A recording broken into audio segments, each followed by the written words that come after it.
L-Acoustics hosted an event in Tampa to destroy 136 counterfeit loudspeakers. I'm pissed I didn't get an invite. It sounds like Office Space. Oh my gosh, steroids. yes, Yeah. 100%. There was escape rooms, and then there was that second flavor of things. Oh, the rage room. Oh, rage rooms, yes, Rage yes, rooms. yes. I stole my note. I'm sorry. Rage. He looked at my notebook. Nobody Oh can. my Nobody gosh. can. Nobody can Rage reach your room. hand, right? Oh. Nobody could reach your hand. Right? You two spend too much time together. Why is it still blurry? That's all the resolution we have. Making it bigger doesn't make it clearer. It does on CSI Miami. Combating counterfeit, and Dante gets a new look. But and more next on AV Week. This is AV Week, episode 641, for Friday, December 1st, 2023. Smash, boom, bang. This is AV Week, your weekly wrap-up of audiovisual news and information. My name is Tim Albright. I am your host. Audio sounds a little different. If you're just listening to the podcast, if you're watching the video, it really looks different. Here in New York at the Poly HP Experience Center, and we're going to introduce our fine guest first and foremost, Gina Sansivero from Atlas IED. Welcome, ma'am. Thank you for having me. It is always a pleasure to see you in person and get my Tim hugs. Oh, that was absolutely. We have two Georges, so no waiting. First and foremost, the reason I'm in New York is George Chacko from Pace. How are you, sir? Good. How are you? Thank you for having me and the next guy that'll introduce himself. Yeah. And the Bald AV, we're at George Chacko, Bald AV Guys Pace University. Yeah. The other guy he's talking about is Rich Miller from Pace as well. How are you, sir? Good, Tim. Thanks for having us. Hair's looking great today. Well, yes, you guys are. And the third Bald AV guy we have is the other George.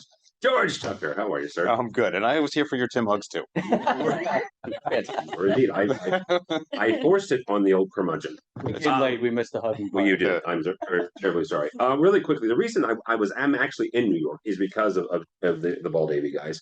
You guys put on a fantastic event a couple days ago.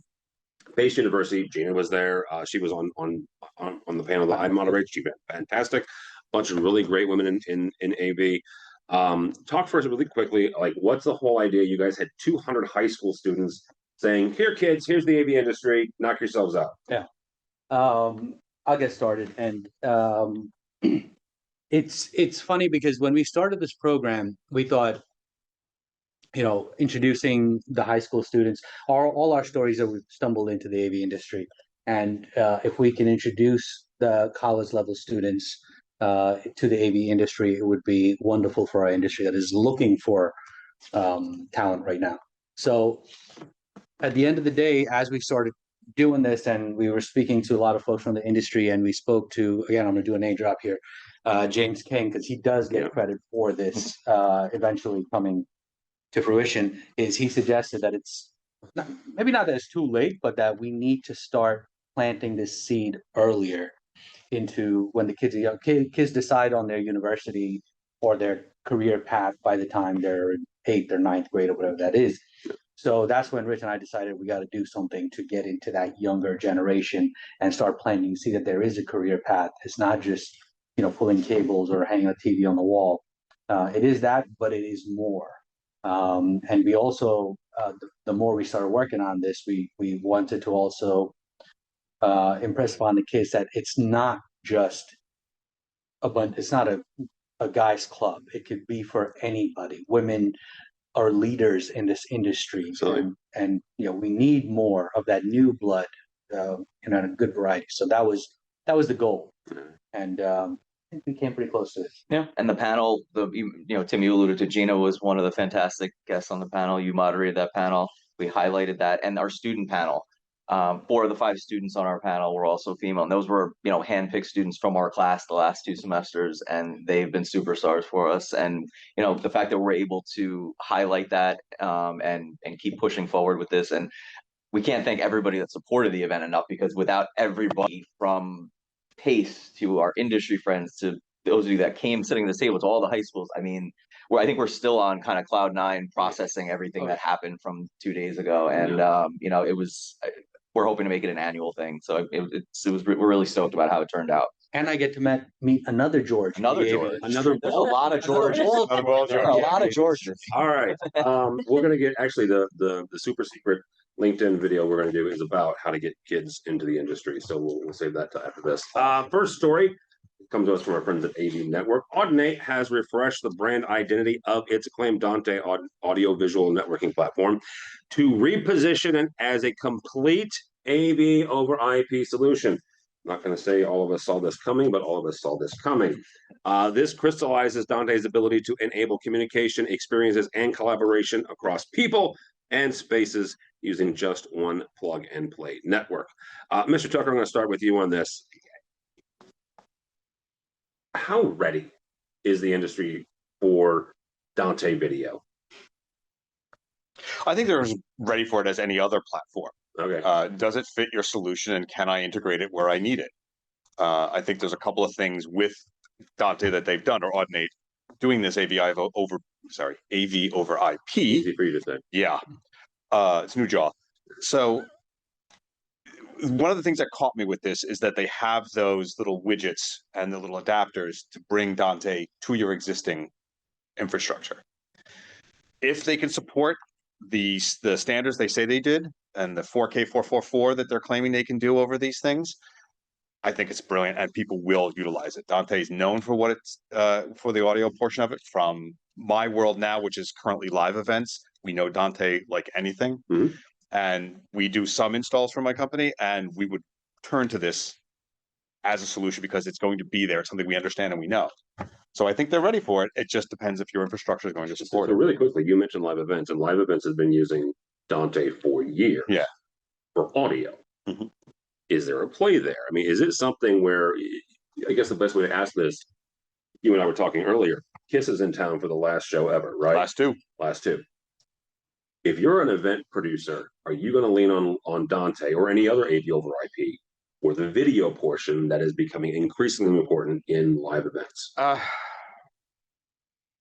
The short answer is maybe, because in our world, we want to ensure that each framework and infrastructure is going to be rock solid and independent. If Dante goes down in a live show and it's both, that's a huge problem. Sure.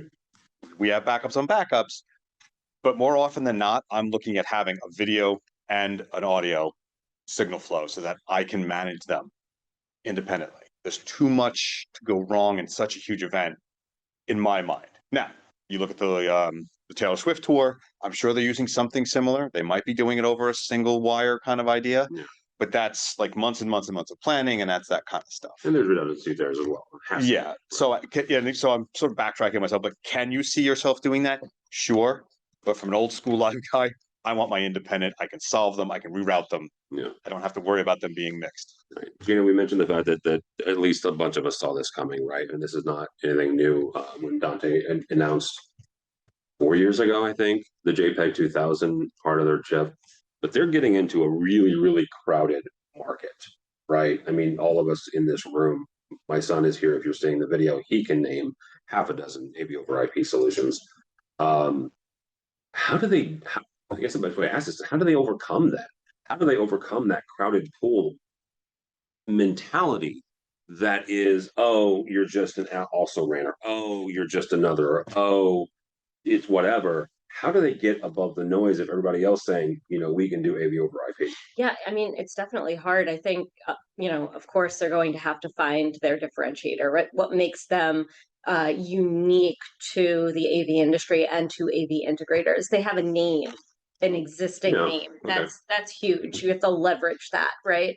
But this is just the continued evolution of AV. It is no longer that black magic box that I don't want to tell you how it works. We've simplified systems so much that this is expected. So yes, there's a lot of noise, but the expectation is just that it's going to get easier and easier and easier to find that solution. And you're likely to go with a solution from a name that you trust. So to George's point, you have that vetting process. It has to be robust. It has to be reliable. And once that's over, that brand is going to have a lot of equity. Yeah. Rich, I'm going to start with you on this when it comes to higher education. How ready are universities for this? That is a loaded question. The reason I ask this is Dante, the audio platform. They've made inroads into colleges, universities for years, right? I am old enough to remember CobraNet, which is going to give Tucker all kinds of flags. Heart palpitations. Yeah, and that was the replacement, right? It was so because CobraNet. I mean, technically CobraNet is still out there. I'm not going to say exactly where, but it's there. That was the replacement as CobraNet started going bye-bye. And now, so they've gotten into colleges and universities, they're there, right? But they're there as an audio platform.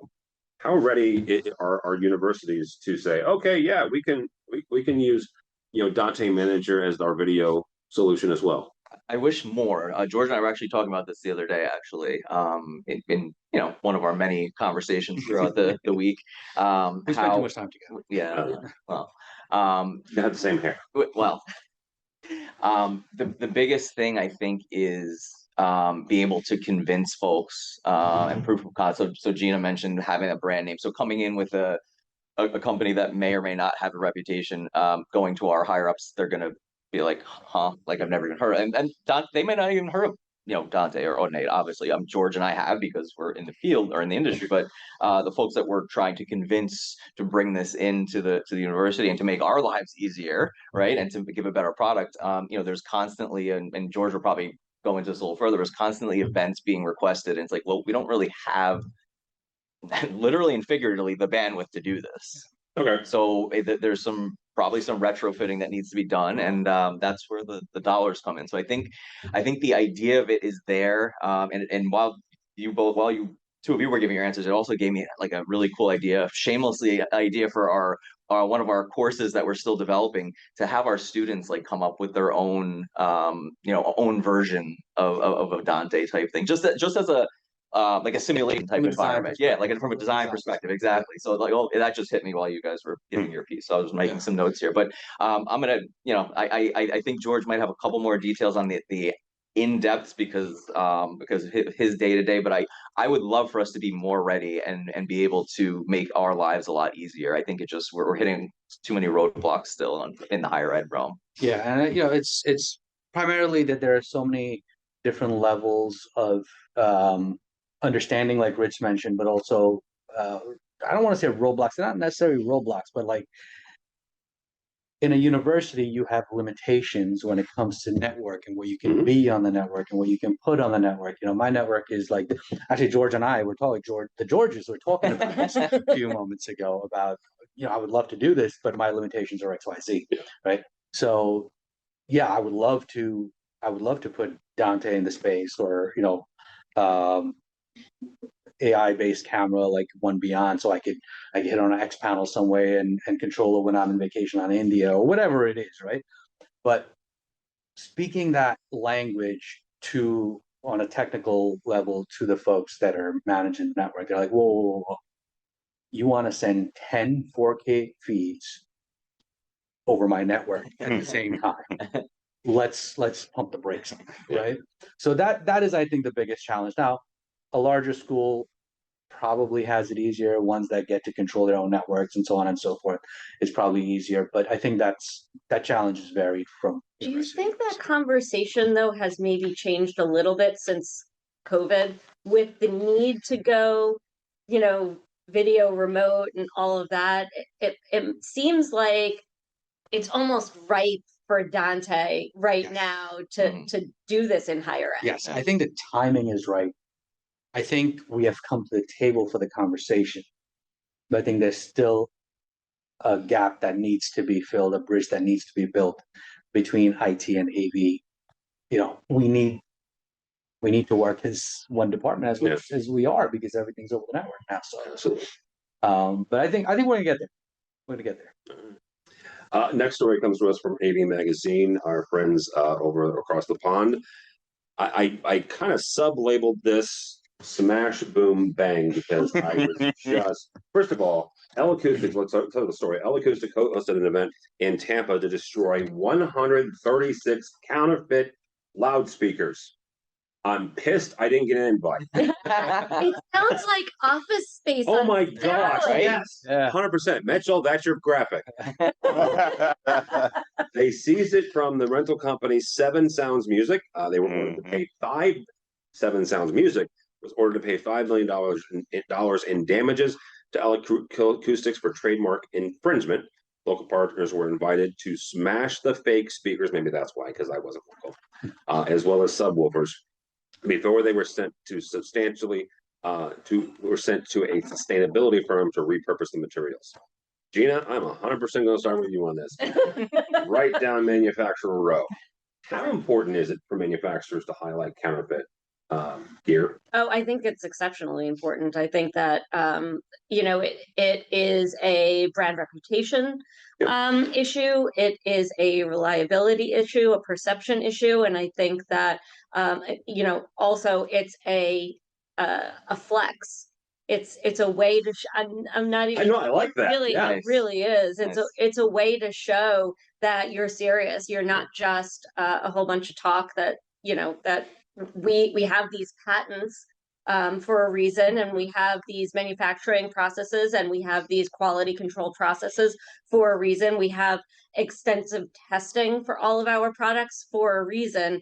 You step on our toes, and you have to. Gosh, my New York almost came out. I will point out that the Midwesterner here is surrounded by New Yorkers. When you do that to me, I feel more comfortable speaking in my language. My native tongue. These them and those. Tucker's here for as my translator. George Chacko, come with you on this. When you Seven Sounds is the company that got caught with this, but when a counterfeit product comes down the pipeline, what's the impact on the relationship between the customer and the dealer? Not the manufacturer, right? Because as Gina's pointed out, the manufacturer flexed, and I love that. They said, "Hey, look, this is not right." But that has to do some sort of damage between the company that sold the product to the customer. How much damage does that do? Yeah, first of all, what's that? There was escape rooms, and then there was that second flavor of things. Oh, where the you rage go room. and- Oh, Rage Rooms, yes. Rage Rooms. There you go. I feel my note. I'm sorry. Rage. He looked at my notebook. Nobody Oh could. my Nobody God. could. Nobody could Rage reach your room. hand right. Oh, Nobody could reach your hand right. These two spend too much time together. But nobody could read your handwriting. From a end user perspective, when I buy something, I don't expect to have to test it thoroughly, take it apart. I expect to put it on the wall and walk away, right? And those relationships are extremely critical because the manufacturer and the end user have a very limited relationship. It is growing these days, but like you have your middleman because I can't buy directly from the manufacturer. So you have this trust and faith in a brand, you expect to get a certain product. Yeah. If that product, is probably like a really crude way to say this, but I want to move on to the next one, right? It's all about trust. It's all about, not what have you done for me lately, but like, if I'm buying a product, I expect it to be what I've You purchased. expect the real thing. Right.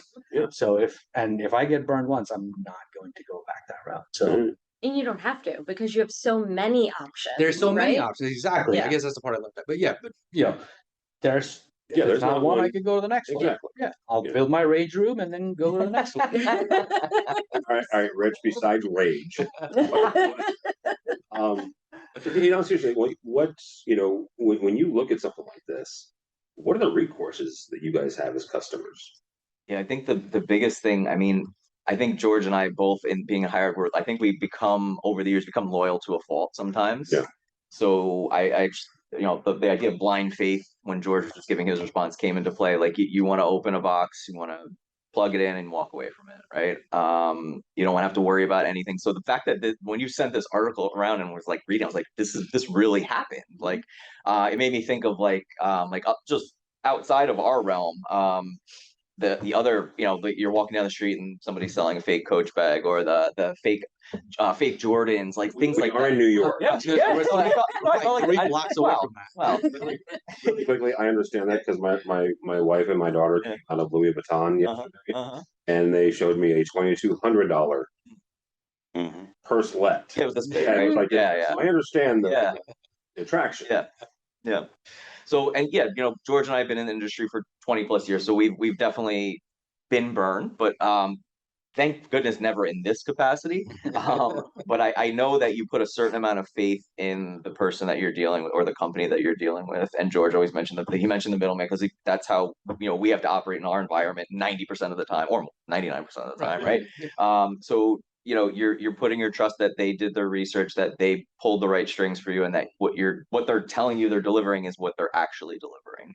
And your guys or your team aren't gonna be surprised by something. And I can't talk about the rage room because George already stole it. He does. Georges do that all the time, Right? Just generic. Right? I'm just saying, I don't have to listen to this for my Yeah. entire ride home. Yeah. Yep. I'm circling it. Circling it. Speaking of Georges, Tucker, I want you to take it from the supplier standpoint.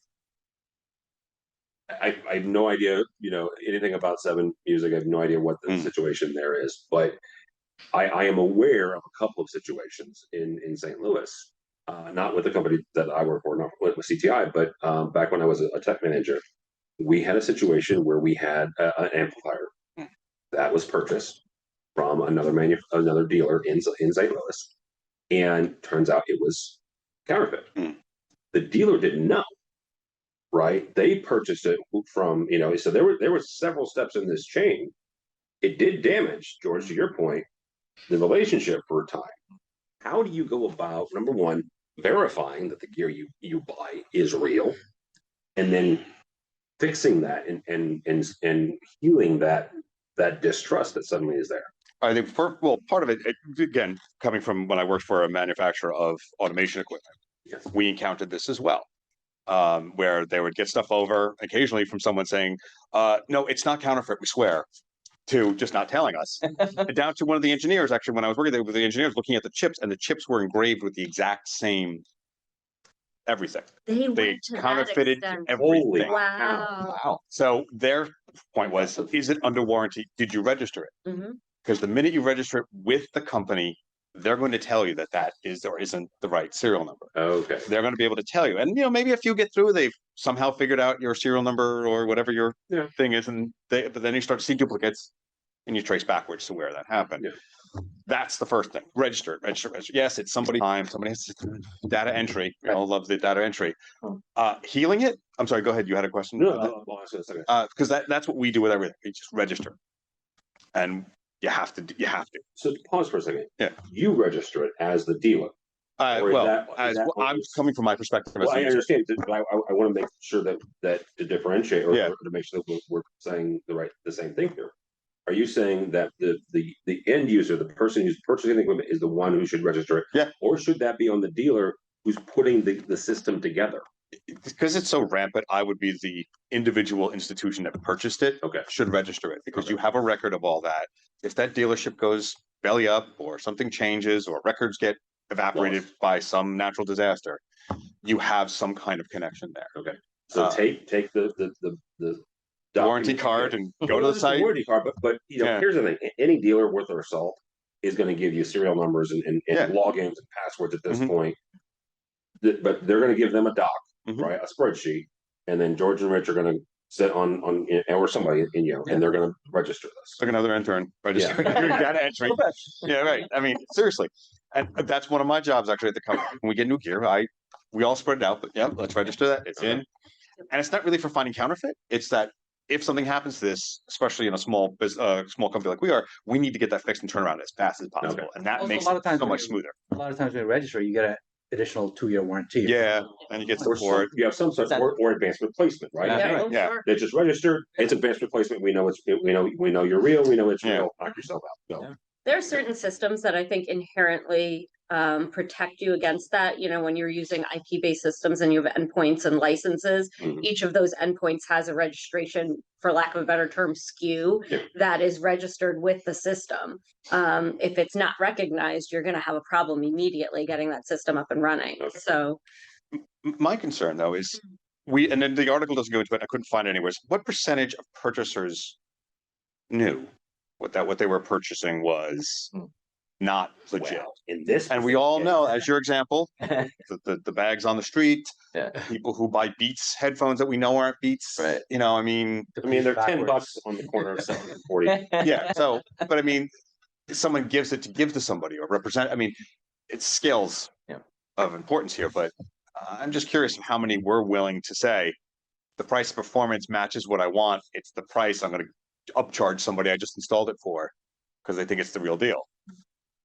That's my bigger concern too, is where are we going after those guys? Yes, you can go to the source, get the main dealer, but then you've got to go after the people who But knowingly did it. you can't go to the source, right? And here's the thing, and I you know, this is not a political statement, so don't something to say.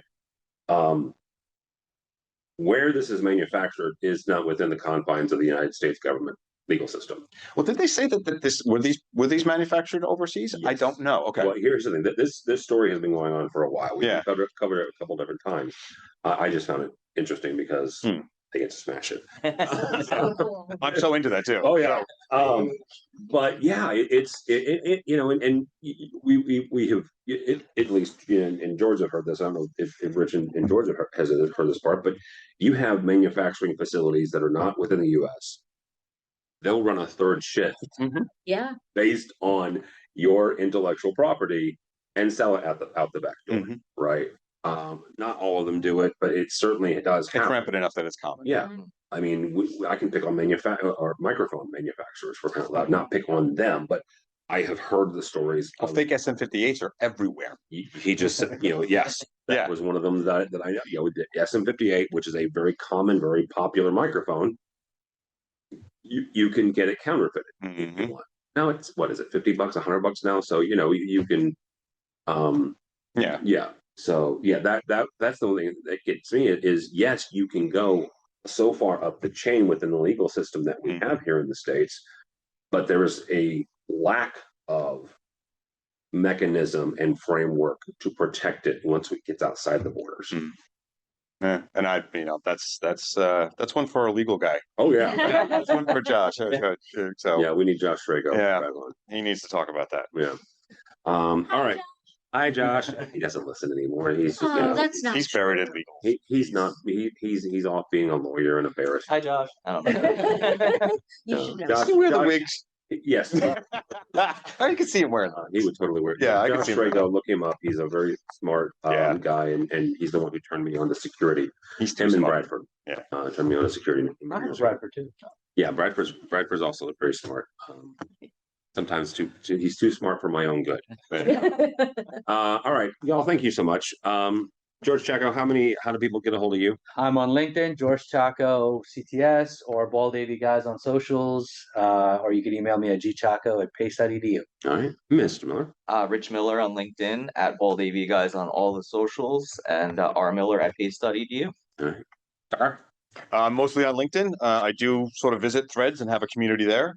But other than that, yeah, those are the two best. All right, Gina. And I am Gina Sansivero on LinkedIn. I am Gina Sans on X. Had to pause there for a second. I am Gina.Sansivero on Instagram, but that is food and puppies. Ah, I will point out that Gina is Italian, so you definitely want to follow her. yes. Especially for the sauce making, right? I saw Actually, that. she makes the sauce. For Tim, don't follow me on anything. Because at this point, the Bears are just the Bears. Go by the website, AVNation.tv. That's AVNation.tv. You will find this program and a host of others. And here in about 2 months, which sounds really weird to say, Gina and I will be in Barcelona. The Tweet Up registration is up. We're going to be in the HD Base T booth, along with our friends at Commercial Integrator and the 40 Under 40 alumni, not just this year's 40 Under 40, but just all the folks that have made the 40 Under 40 for the last 10 years. So that will be on Tuesday from 4 to 6 CET, which I still don't know what that means. Barcelona time. Barcelona time. But you can register for that on our website as well. So all that and more at AVNation.tv. It's AVNation.tv. Thanks so much for listening. Thanks so much for watching. That is all the time we have for AV Week. The network for the AV industry. What are you listening to? This This is AV. This This is AV Nation. This is AV Nation.